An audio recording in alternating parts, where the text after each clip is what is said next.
Hi, I'm Joseph from IT2102. Today I will share to you my reflection and summary about Chapter 1 entitled Explore the Network.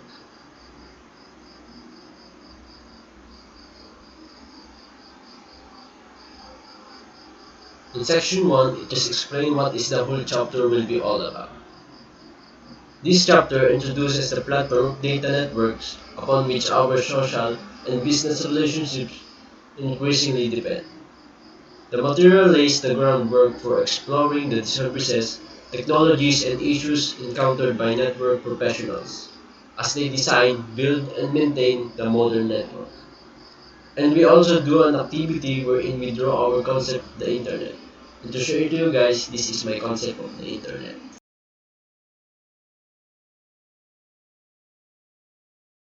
In section 1.1, entitled Globally Connected, with the topic Networking Today, is just simply explain how networking gives impacts to our life.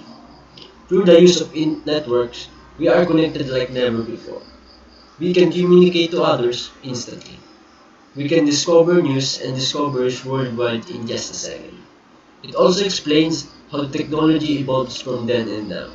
That in networking, there are no boundaries. Also, networks support the way we learn, wherein it helps us to be more educated and easily learn new things with the use of internet. And through online distance learning, it removes geographic barriers and improves student opportunities. And network supports the way we communicate. Through the forms of communication, we can easily connect and communicate to others. Networks also support the way we work. Where in business, world network is very important and crucial to the growth and progress of a business. Network also support the way we play. Networks help to create new forms of entertainment like online games, where through networks we can compete with our friends and any other people around the world. In the same section with the topic providing resource in a network, in the first page entitled Networks of Many Sizes, it explains that networks come in all sizes. They can range from simple network consisting of two computers to networks connecting millions of devices. There are four sizes of networks: small home networks, small office, home office networks, medium to large networks, and worldwide networks. Small home networks connect a few computers to each other and the internet. Small office home office network enables computers within a home office or a remote office to connect to a corporate network access centralized shared resources.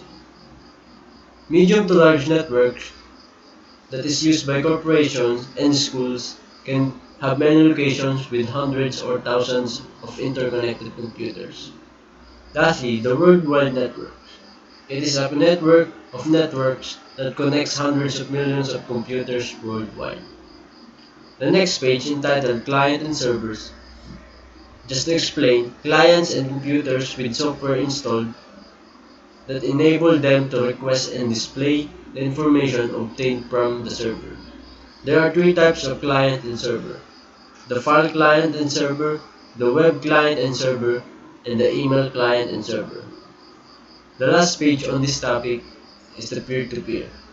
In a peer-to-peer network or P2P, without the need of a central server, files can be shared directly between systems on the network. Each computer on a peer-to-peer network becomes a file server as well as a client. These are the advantages and disadvantages for peer-to-peer network.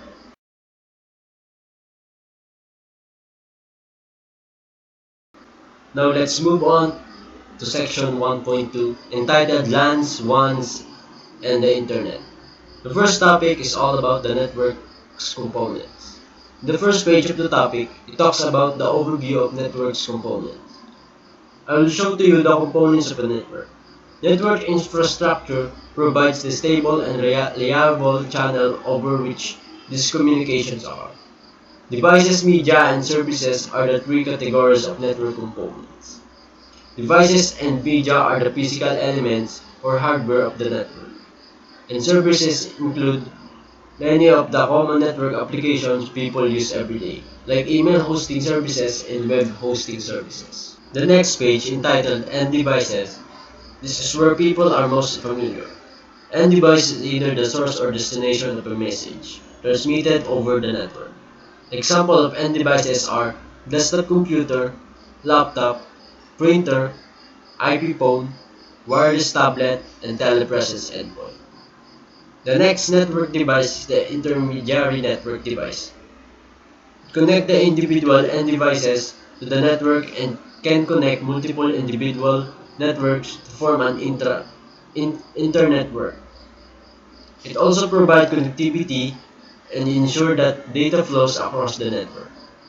The example of an intermediary device are wireless router, LAN switch, router, multi-layer switch, and firewall appliance. Intermediary network devices perform some or all of these functions. Network medium. Communication across a network is carried on a medium. Medium provides the channel over which the message travels from the source to destination. Modern networks primarily use the three types of media to interconnect devices and to provide the pathway over which data can be transmitted. These are the three types of media. Metallic wires within cables. Data is encoded into electrical impulses. Glass or plastic fibers. Data is encoded as pulses of light. Wireless transmission data is encoded using wavelengths from the electromagnetic spectrum. Those network media have their own features and benefits. They do not have the same characteristics. Network representations. Diagrams of networks often use symbols to represent the different devices and connections that make up a network. Through diagram, we can easily understand how devices in a large network are connected. This type of picture of a network is known as topology diagram. Visual representation will help us to much more understand a process or a situation, so it's very helpful. Topology diagrams Topology diagrams are mandatory for anyone working with a network. They provide a visual map of how the network is connected. These are the two types of topology diagrams. Physical topology diagrams identify the physical location of intermediary devices and cable installation. Logical topology diagrams identify devices, ports, and addressing scheme. Topologies help us to much more understand how the network is connected, to identify intermediary physical location and cable installation. It also identifies the devices, addressing scheme, and ports. The next topic is all about LANs and WANs. In this topic, I'll learn the different types of networks. Networks infrastructure varies in terms of size of the covered area, number of users connected, number and types of services available, and area of responsibility. I learned the two most common types of network infrastructures, the local area network and the wide area network. A LAN provides access to users and end devices in small geographic area. For example, an enterprise, home, or small business network owned and managed by an individual or IT department. The next one is the wide area network. It provides access to other networks over a wide geographical area, which typically owned by a telecommunication service provider. There are other types of networks like metropolitan network. It is larger than LAN but smaller than WAN. It is typically operated by a single entity or such a large organization. The other type is wireless LAN. It is similar to a LAN but wirelessly interconnects users and endpoints in a small geographic area. Lastly is the storage area network. It is designed to support file servers and provide data storage, retrieval, and replication. The next topic is all about the internet, internets and extranets. We are all familiar when we heard the word internet. The internet is a worldwide collection of interconnected networks. The internet is not owned by an individual or a group. As we know, internet has become helpful to us people in so many ways. Through the internet, we can browse on the World Wide Web. The term internet is used to describe multiple networks interconnected. The internet is very useful and helpful. It can make our communication much easier and faster. We can learn so much with the help of internet. And I think for this era, it is now difficult to live without the internet. The last page on this topic is all about intranets and extranets. These are terms that are similar to the term internet. I learned that internet is a term often used to refer to a private connection of plans and ones that belongs to an organization and is designed to be accessible only by organization members, employees, or others with authorization. On the other hand, extranet is used to provide secure and safe access to individuals who work for a different organization but requires access to the organization's data. Next topic is all about internet connection. It covers the internet access technologies, home and small office internet connections, and business internet connections. There are many different ways to connect users and organizations to the internet. Home users, teleworkers, and small offices typically require a connection to an internet service provider to access the internet. Connection options vary greatly between ISP and geographical location. However, people choices include broadband cable, broadband digital subscriber line, wireless WANs, and mobile services.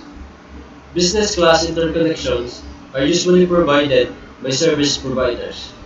Popular business class services include business DSL, list lines, and metro internet. Home and small office internet connections. Common connection options for small office and home users. Cable, DSL, cellular, satellite, and dial-up telephone.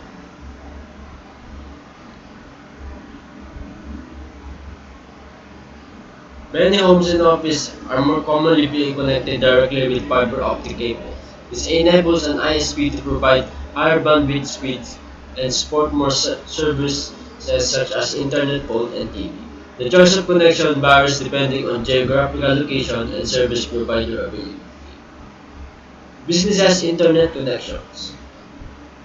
Corporate connections options differ from home user options. Business may require higher bandwidth, dedicated bandwidth, and managed services. Connection options available differ depending on the type of the service provider located nearby.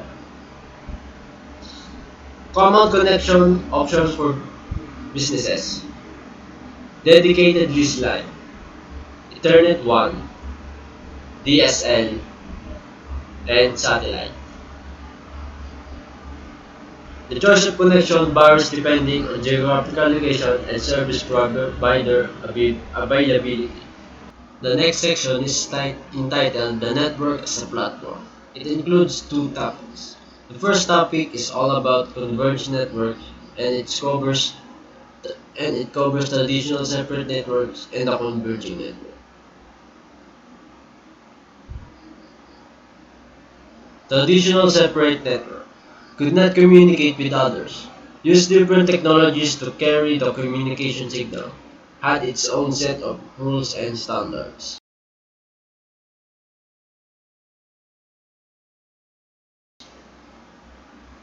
The converging network, capable of delivering data, voice, and video over the same network structure, uses the same set of rules, agreements, and implementation standards.